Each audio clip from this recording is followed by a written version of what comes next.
بسم اللہ الرحمن الرحیم۔ آج تجوید کے سبق میں ہم مدات کے بارے میں پڑھیں گے۔ مد متصل کے لیے یہ ذہن میں رکھ لیجئے کہ مد اصلی کے بعد اسی کلمہ میں یعنی اسی لفظ میں اگر حمزہ آ گیا تو مد متصل بن جائے گی۔ اب اس کی مثالیں سمجھ لیجئے، جیسے جا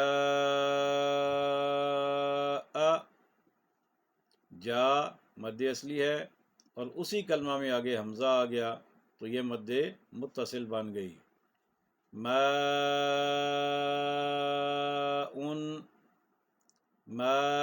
یہ مد اصلی ہے اور حمزہ اس کے بعد آ گیا تو یہ بھی مد متصل بن گئی۔ جی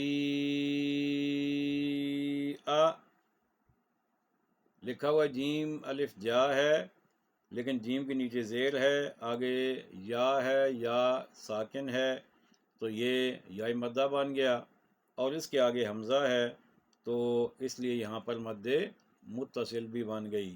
جی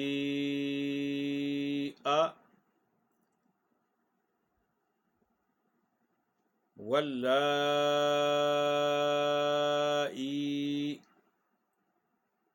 اب لا جو ہے اس کے اوپر کھڑا زبر ہے، یہ قائم مقام الف مدہ ہے اور اسی کے آگے حمزہ آ گیا تو اس لیے پھر یہاں پر مد متصل بن گئی۔ سی یا مدہ اور اسی کلمہ میں آگے حمزہ آ گیا تو یہاں پر مد متصل ہو گئی۔ اولئک،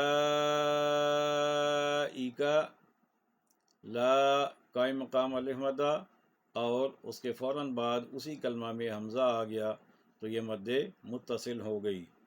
حدائق، دا الف مدہ اسی کلمہ میں آگے حمزہ آ گیا تو یہ مد متصل ہو گئی۔ قروء،